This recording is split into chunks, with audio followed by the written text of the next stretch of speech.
자, 그래서 내 친구가 있고 상관하고 잘 지내고 또 상관의 총애를 받고 친구랑도 잘 지내고 상관에게는 총애를 넘어서서 거의 은총을 받는다고 할 수 있죠.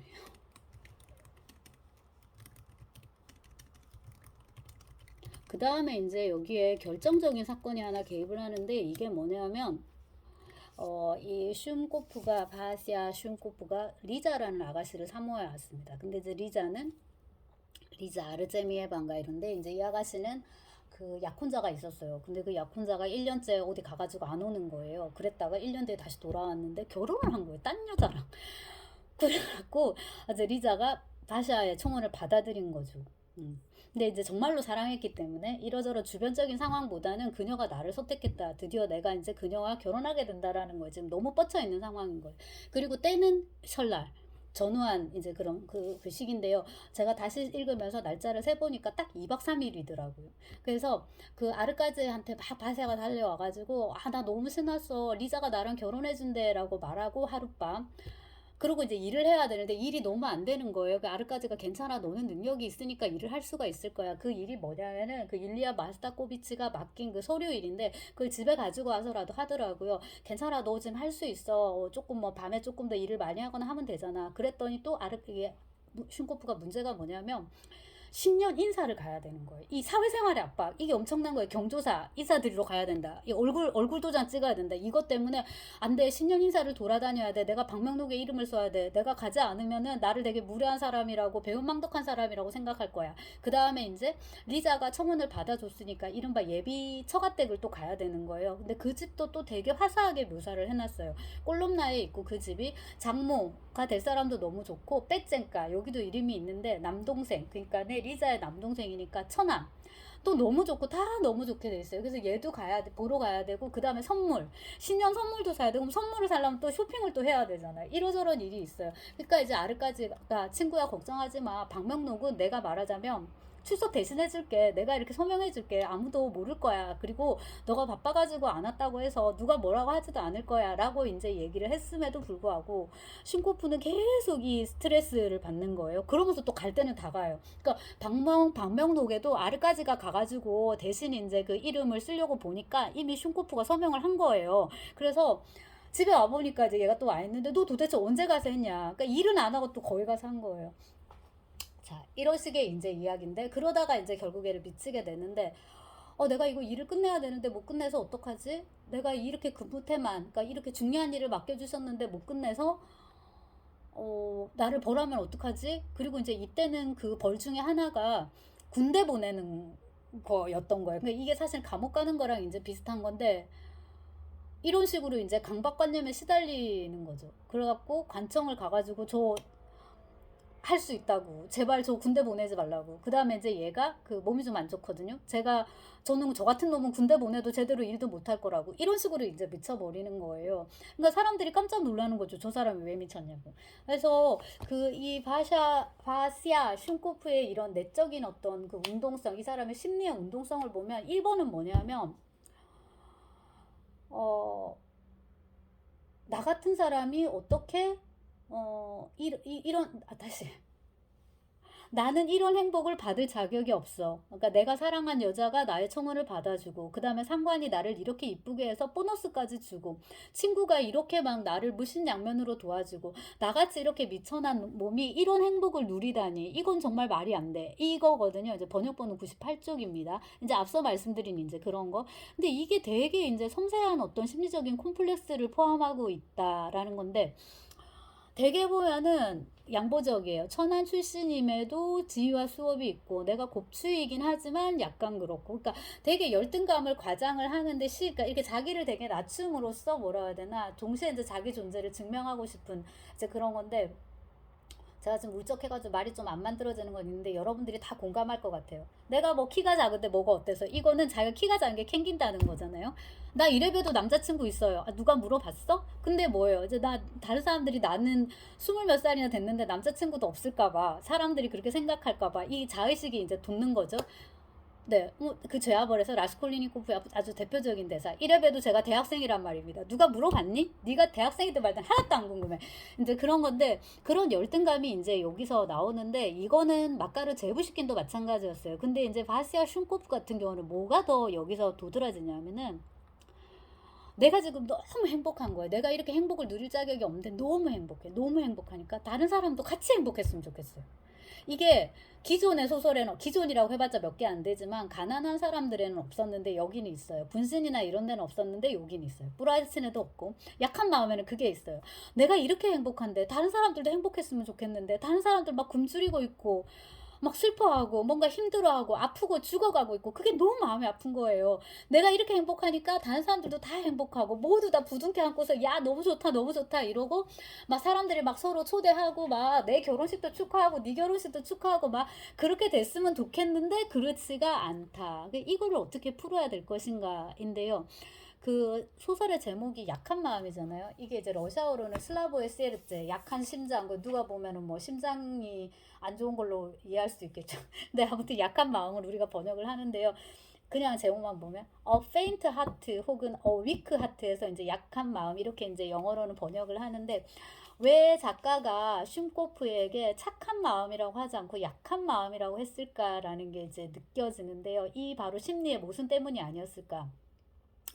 그러니까 우리가 음, 오히려 남의 고통과 슬픔에는 동참하기가 쉽지만 남의 기쁨에 동참하기 힘들다.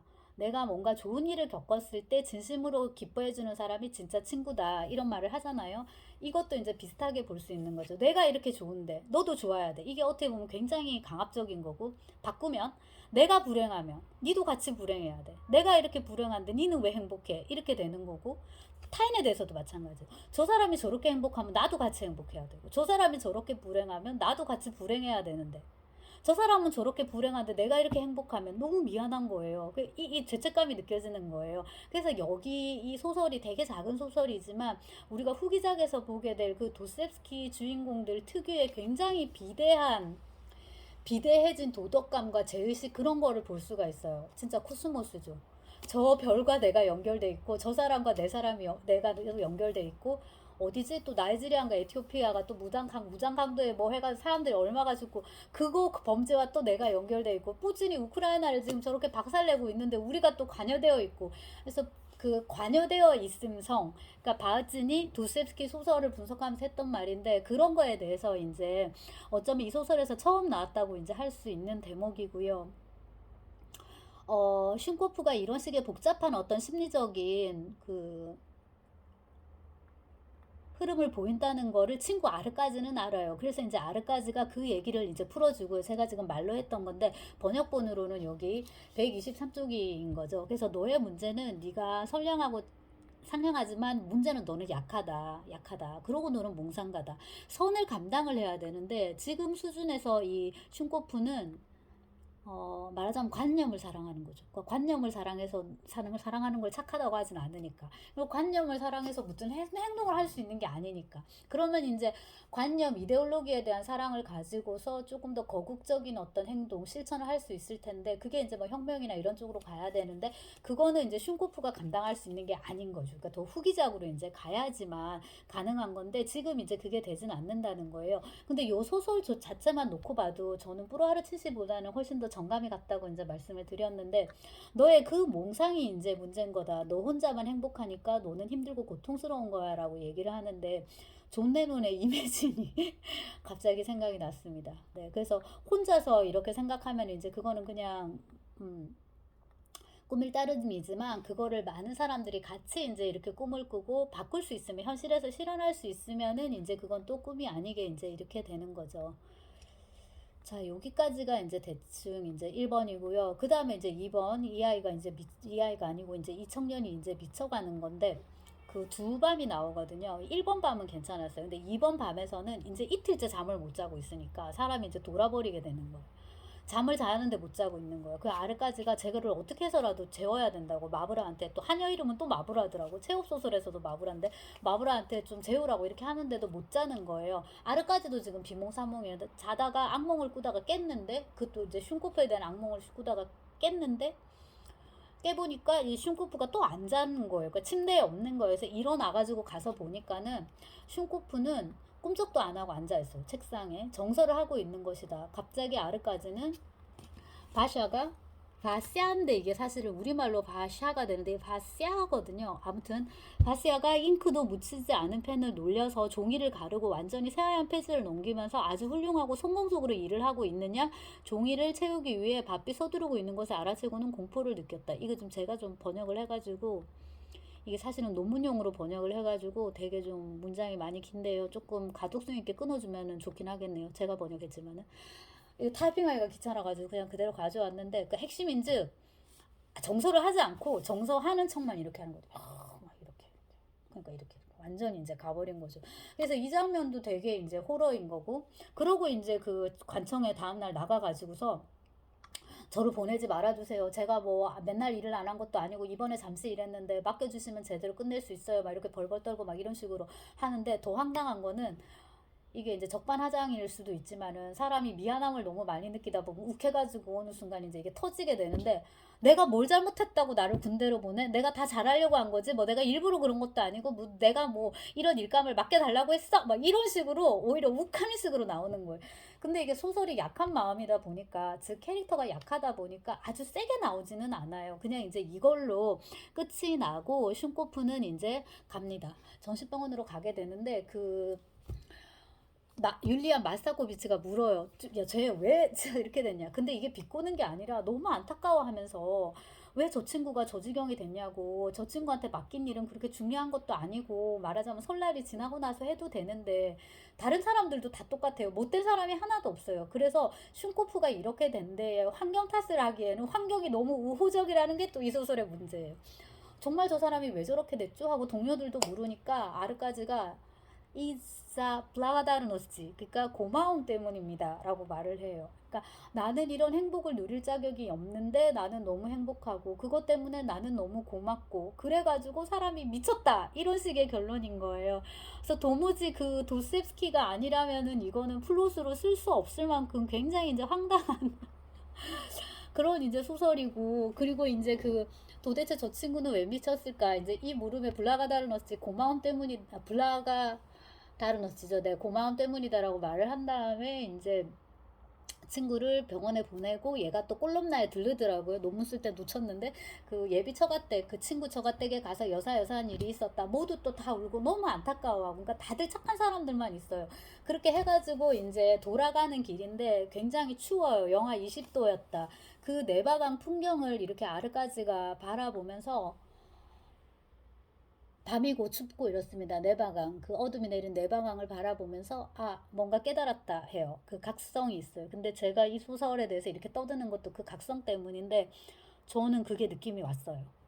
그 아르까지가 느낀 게 저도 공감이 되게 돼요. 근데 그거를 학적으로 풀어낸다는 게 되게 이제 어려운데, 그거를 이제 이렇게 레퍼런스를 뒤지고 했을 때 이제 내린 결론이, 여기에 이제 들어있는 키워드가 바로 유토피안 소셜리즘, 그러니까 이게 옛날에 공상적 사회주의라고 이제 번역됐던 그것입니다.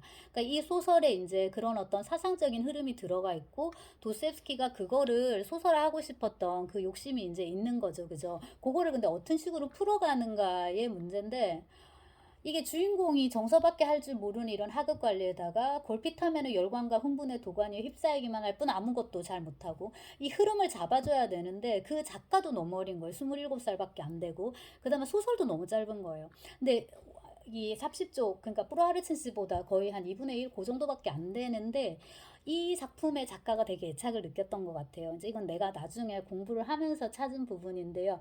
60년대 이미 들어서서 1861년인데, 제가 이거 페테르부르크 연대기 하면서 같이 읽었던 건데, 운문과 산문으로 쓰인 페테르부르크 몽상 환몽에서 이 부분을 이른바 북복해요. 복붙이지, 복사하고 갖다 붙여요. 그래서 그 1860년대 도스옙스키의 시각으로 약한 마음을 다시 보고, 그가 젊은 날에 탐닉했던 이 유토피안 소셜리즘도 한번 짚어보는 걸로 그렇게 하겠습니다.